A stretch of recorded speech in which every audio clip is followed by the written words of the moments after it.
সকলোৱে অৱগত যে আজি দিনৰ ভাগত কংগ্ৰেছ দলৰ চৰাইদেউ জিলাৰ সভাপতি উৎপল গগৈ ডাঙৰীয়া ওপৰত এটা অভিযোগ উত্থাপন কৰা হ'ল, যাৰ ফলত তেওঁলোকক গিঞ্জিয়া পুলিচ থানালৈ আনা গ'ল।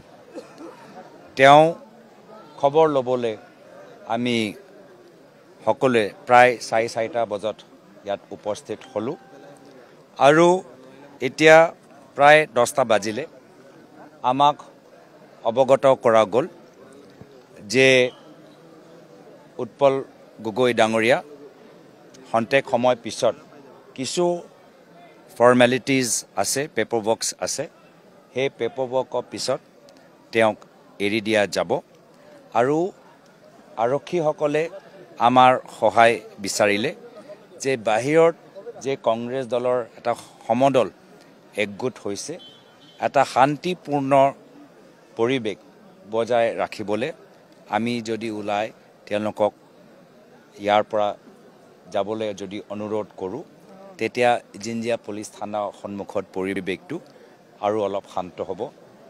অলপ সময় আগতে সকলোৱে দেখিলে যে মই মাইকৰ যোগেদি সকলোকে অনুৰোধ কৰিলোঁ যে পুলিচ লাইনৰ পৰা তেওঁলোকে 10 খোজ পিছুৱাই যাওক আৰু কোনো ৰাজনৈতিক শ্লোগান দাঙি ধৰিবলৈ মই মানা কৰিলোঁ। আৰু তেওঁলোকে বৰ্তমান আমাৰ কংগ্ৰেছৰ কৰ্মীখিনি আপোনালোকে শুনা পাইছে খুব শান্তৰে বহি আছে আৰু আমি আৰক্ষীসকলৰ লগত সংঘাত কৰিবলৈ বিচৰা নাই, আমি আৰক্ষীসকলক সহায় কৰিবলৈ বিচাৰিছোঁ আৰু সেইকাৰণে আমি ইতিমধ্যে আমি ইয়াৰ পৰা ওলাই আমি নিজৰ কৰ্মীখিনিক ইয়াৰ পৰা বিদায় দিবলৈ আমি তেওঁলোকক আৰক্ষীসকলক সহায় কৰিম আৰু উৎপল গগৈ ডাঙৰীয়া কিছু পেপাৰ ৱৰ্কছৰ পিছত তেওঁলোকক ৰেহাই কৰা যাব, এই কথা আমাক অৱগত কৰা গ'ল। আমি এই সময়ত সংঘাত বিচৰা নাই, সংঘাত কৰা আমাৰ উদ্দেশ্য নহয়।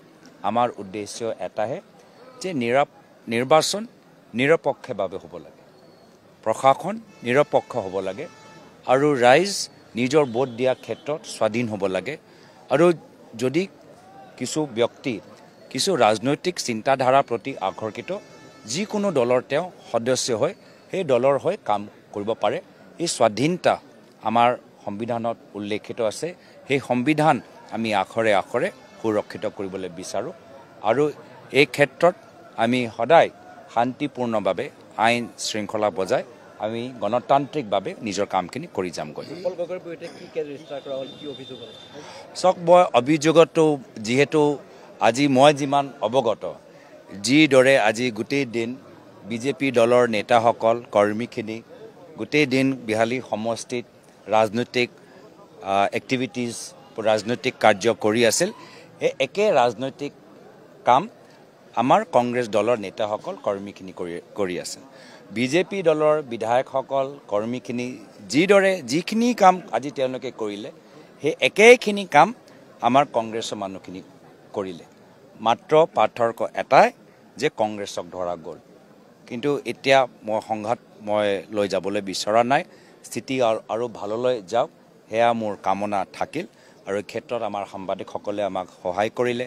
আমাৰ জনসাধাৰণ আজি শান্তিপূৰ্ণভাৱে গণতান্ত্ৰিকভাৱে যিদৰে প্ৰতিবাদ কৰিলে, মই তেওঁলোকৰ প্ৰতি কৃতজ্ঞতা জ্ঞাপন কৰিছোঁ যথেষ্ট।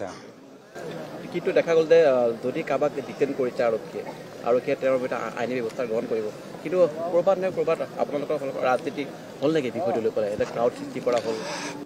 মই আপোনাক আগতে ক'লোঁ যে বিজেপি দলৰ কৰ্মীখিনি যিখিনি কাম আজি ভোট দিয়া দিনত কৰিলে বা কৰি আছিল, এই একেখিনি কাম আমাৰ কংগ্ৰেছৰ নেতাসকলে কৰিছিল।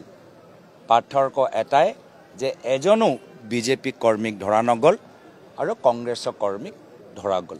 যোৱাকালিও যি সময়ত কংগ্ৰেছত থকা হোটেলত পুলিচৰ টীম এটা গ'ল, এই সময়ত কাষত থকা বিজেপি মানুহৰ থকা হোটেলত কোনো ধৰণৰ এক্টিভিটিজ হোৱা নাই। তো ৰাইজে চাই আছে, ৰাইজে বুজি পাইছে। মই পুনৰবাৰ কৈছোঁ, বিজেপি দল আজি দুৰ্বল, মুখ্যমন্ত্ৰী হিমন্ত বিশ্ব শৰ্মা ডাঙৰীয়া আজি দুৰ্বল আৰু তেওঁৰ দুৰ্বলতা প্ৰমাণ আমি পাইছোঁ যেতিয়া তেওঁলোকৰ মন্ত্ৰীসকলে কাম নিদিলে, তেওঁলোকৰ বিধায়কসকলে কাম নিদিলে, তেওঁলোকৰ ভাবুকিসকলে কাম নিদিলে, তেওঁলোকৰ প্ৰলোভন যেতিয়া কাম নিদিলে, অন্তিম সময়ত তেওঁ পুলিচ অস্ত্ৰক লৈ নিজৰ দুৰ্বলতা হতাশা বাস্তৱভাৱে প্ৰকাশ কৰিলে। তো আজি আমাৰ ওপৰত যিমান অত্যাচাৰ কৰিব আমি আৰু শক্তিশালীয়ে হ'ম, এইটো মই বিনম্ৰভাৱে তেওঁলোকক অৱগত কৰালোঁ।